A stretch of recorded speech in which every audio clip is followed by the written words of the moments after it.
SouFLoTV. And my TV that man. But is where the granny back foot a go on in ya. Kiss me granny neck back. Oi! Hi, hello. It's not yours. Put it down. If you never work for it, put it that if you teach the people them things. SouFLo. Come look on this. Some will say this is well overdue, and others will say it's just on time. Nothing before the time, right? Welcome back to SouFLoTV again, everybody. Listen, Vybz Kartel's Privy Council appeal. A date has officially been set. It's been set for April 2024. Now, we don't know which date in April 2024, 1st, 2nd, 3rd, 20th, 21st. You know, we don't know the exact date, but we know that it's been set for April of 2024. Shout out to the people them who kept on spreading false information that Vybz Kartel's Privy Council appeal was already thrown out and he's not coming out and all these other things. I kept on telling you before, here's the update. There was no throw out. They dismissed one thing. However, the case still stood, and the Privy Council in the UK is about to hear this. Right. So this is what we've been waiting for. Some people say let out the general now. Other people are saying, yo, you know what? If Kartel wait 11 years and change already, then a couple more months will not hurt. Honestly, I feel like this is getting tiring for a lot of people who's hanging in there for the ride, you know, because 1 year we hear in a 2020 says this year, then it's 2021, them says this year, then 2022, them say he's going to be out by 2023, and then 2023 now we're hearing that it is set for April of 2024. Here's the thing, we have never had a date set before. We had just been speculating and hoping and waiting. But now, a date is set. So me over here go and breeze through dancehall mag still. And it says that incarcerated dancehall artist, the G himself, Vybz Kartel, along with Sean Storm and two other men, have provisional dates that are set at the United Kingdom-based Privy Council, Jamaica's final appellate court, in their bid to overturn their murder conviction. There are a lot of people are saying, damn, then Jamaica's got to go all the way to the UK for their final appellate court. That's your highest court. Why is it in England? Well, neither here nor there. We'll get into that on another video for those who don't know. But get back to the story. So according to Bert Samuels, the attorney for Sean Storm Campbell, the UK court has set tentative dates of April 16th through the 18th of 2024 to hear the main arguments in the quartet's appeal. So that's between the 16th through the 18th. So I stand corrected. Before I said we didn't really know still if it was the 1st, 2nd, 3rd or whatever. Even though we don't know, they just give you tentative dates, the 16th through the 18th. It can be on the 17th. It probably can be pushed back to a later date. It can be forwarded to an earlier date. We don't know. But this is the time frame that has been set according to Mr. Bert Samuels, which is Sean Storm's lawyer. Now, this date is not permanent. Exactly. And it may be changed. Exactly. But we're happy to know that finally these matters will be heard by the highest court, the Privy Council. This is what the article says, you know. Him said the date is not permanent and it may be changed. This is what I said also. Now we hope that the appeal will be heard and that we will be victorious, is what he told IRI FM on Tuesday, July 11th. Kartel, whose real name is Adidja Palmer, Sean Storm, Kahira Jones, and Andre St. John, they were all given life sentences in April of 2014 for the 2011 murder of Clive Lizard Williams, which prosecutors say took place at the Fever DJ's house in Havendale, St. Andrew. Now, y'all know I've followed this story way from the beginning all the way through. Here's my thing. The prosecution in Vybz Kartel's case never proved the case. And now that he is up for appeal and he's been granted permission to go forward to the highest appellate court, which is in the UK at the Privy Council, it would have been nice to have that same house that the prosecution claimed that a murder took place in. Why? Because certain forensic evidence don't ever go away. So it would be nice to have independent forensic teams go into this house and see if what the prosecution said happened. You understand? You can't beat somebody with a pickaxe stick to death and then saw them and chop them body parts apart and there's no blood anywhere. Somewhere along the line, some type of evidence would have been found. I don't think the prosecution ever, beyond the shadow of a doubt, proved that what they said happened at that house actually did happen at that house. Now, the Jamaica Court of Appeal, which upheld their conviction in April of 2020, later granted the four men permission to take their appeal to the Privy Council over their 2014 conviction and life sentences. It's crazy because it's the same people who said you're guilty as the same people that have to decide if they want to send you to a higher court or if they want to shoot it down right there in Jamaica. Now, had they shot it down right there in Jamaica, you wouldn't even be allowed to go all the way to the UK. But they said, hey, go ahead to the UK. Let's see what the UK says, because your lawyers have made some great points and there might have been some mistakes made in the case, right? Another one that is very famous and popular is the tampering of evidence that was used to convict the men. I'm telling everybody this. No police officer can go into an evidence room, take out pieces of evidence, bring them home with him, use them for his personal use, and then return them to the evidence room, and then they are used to convict anybody in a court of law. That alone, whether he was guilty or not, made the case unfair and should have been thrown out. But it was admitted and it was used as a big part of the evidence which was used to convict these men. Now, two additional applications were subsequently made to the Privy Council to advance grounds for appeal that the Jamaica Court of Appeal did not previously grant, including the introduction of fresh evidence that Kartel's cell phone, which contained damning text and voice messages linking him to Lizard's murder, had showed signs of tampering while it was in police custody. Again, that's exactly what we were talking about, while it was in police custody. It's funny that they word it as shows signs of tampering. The police officer that took the phone from the evidence room actually stood in court and said, yes, your honor, I took the phone from the evidence room and I used it for my own personal use, and then I put it back in the evidence room and then y'all admitted it into evidence. Come on now. That's not shows signs of tampering. That piece of evidence was tampered with heavily, right? So the Privy Council denied the two applications on February 15th of 2023. But the main argument remains to be heard next year, even though the new evidence will not be admitted. Of course, a lot of people are saying, damn, the new evidence is what we were hanging our hats on, right? That the phone was heavily tampered with and it won't be admitted into this argument. So we're going to have to just wait and see what the Privy Council comes up with and what Vybz Kartel attorneys are able to pull out of thin air in this one.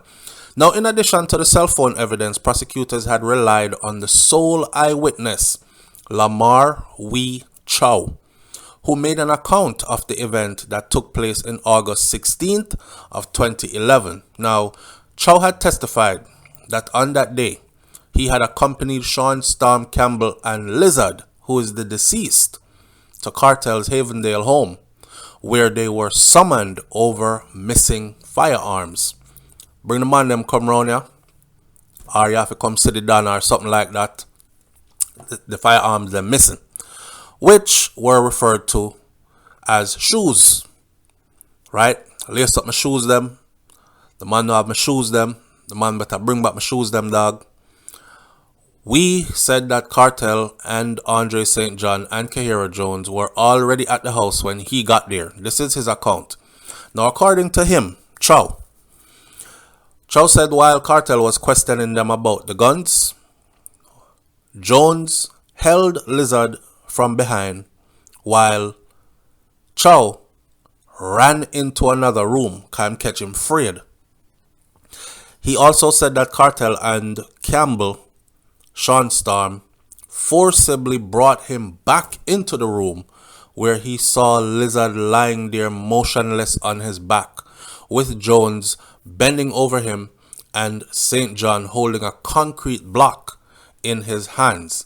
Say, in other words, he was trying to say, they did something to him, but I didn't see what, because when the man grabbed him from behind, I ran into the next room because I was scared. They came into the next room and got me, but in the time I was in the next room and it took them to bring me back into this room where he was at. When we come back into the room, him lay down dead. I don't know who did what to him, but he looked like he was dead because he was motionless. This was his first testimony. Now, Chow also claimed that he feared for his own safety, so he fled again. Him run again. This time, he ran from the house, climbed over the gate, and shot it down the road. He testified that he was chased by Vybz Kartel, who later assured him, after them catch him, that, yo, you don't have nothing to worry about, my youth, just chill. However, instead of returning to the house, Chow said that he accompanied Vybz Kartel to a hospital where he was treated for a dog bite that the DJ had received during the chase. Of course, you hear that there were stories that Kartel had this dog, right? A pit bull. And the dog had bit him. The dog looked pretty aggressive still. I remember seeing the video of the dog and whatnot. And apparently he was playing with the dog bite him. He went to the hospital to get medical care for the dog bite. In the time and space that they said he was at the house, it was proven in court that he was not at the house. It was on hospital records that he was at the hospital. The man can't be in two places at once. You understand? So Vybz Kartel defense now questions this person, Chow, and his testimony and its credibility during the original trial. And they cited that his inconsistent account of the events was just not adding up. The story keep changing, including a letter that Chow had wrote to a public defender, which Chow stated that he saw Lizard after August 16th of 2011 and that the police had pressured him into giving a conflicting statement. So it wasn't that he was telling the truth, it was that the police hold him and put on the pressure upon him and made him say that. Right? Now hear what? That's even worse. You have a witness, and this is your key witness who comes up and at trial changes his story. You can't go off his old story. If you're watching the YNW Melly trial right now, you see the same thing going on. So you could treat them like a hostile witness on the stand, but half of what they say is not going to be admissible because it will leave too much doubt in a juror's mind, right? Kartel was given 35 years before he's eligible for parole, before it was reduced to 32 years and 6 months, following an appeal that actually upheld the conviction when a lot of people was hoping that it would have overturned his conviction.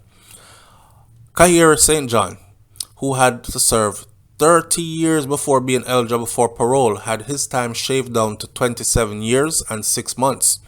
And Sean Storm and Jones, who had to serve 25 years before being eligible, had theirs reduced to 22 years and 6 months. So at that appeal, there was no big adjustments in their time.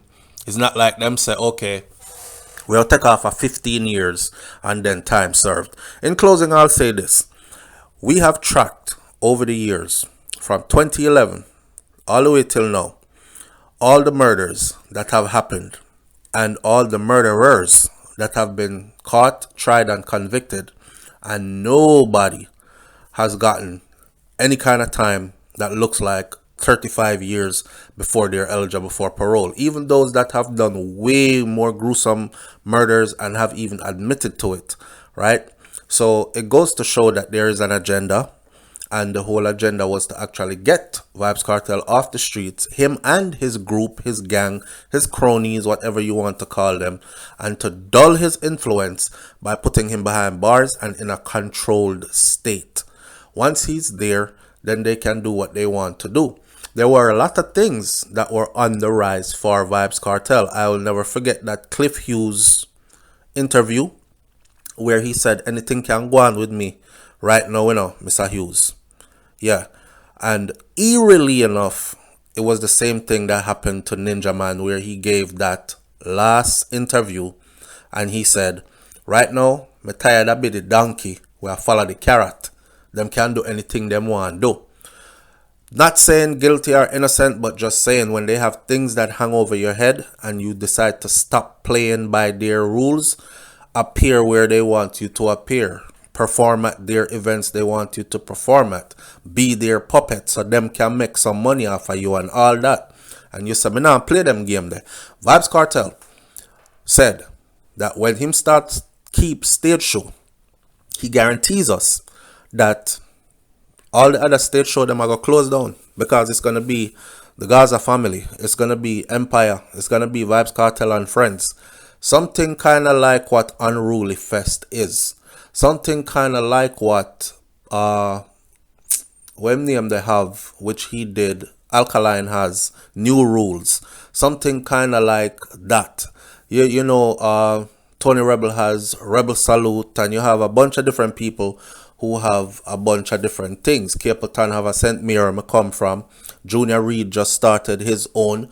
And, that was the idea, that these people who control the entertainment world from behind the scenes also want to control the artist and want to decide how much they give an artist when an artist perform. And Kartel wasn't into all that. Vybz Kartel, one thing about him, he's very intelligent when it comes to his business side of the music, right? Right.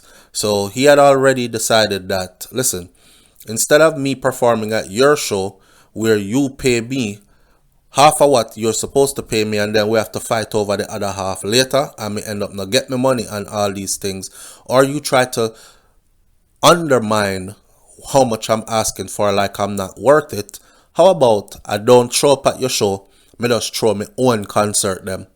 Well, we saw what happened after that, right? And he did call names, and we're still here with our eyes wide open saying, Anyhow, we will wait to see, because right now we are in July, so we have August, September, October, November, December, January, February, March, and April. That is roughly 9 months away. So in 9 months' time, the Privy Council in the UK will be sitting down to sift through the Vybz Kartel appeal, and hopefully all goes well. That's the update. Big up on yourself, manners and respect, and leave your comments in the comment section below. Catch you on the next video. It's SouFLoTV. I'm out. Peace.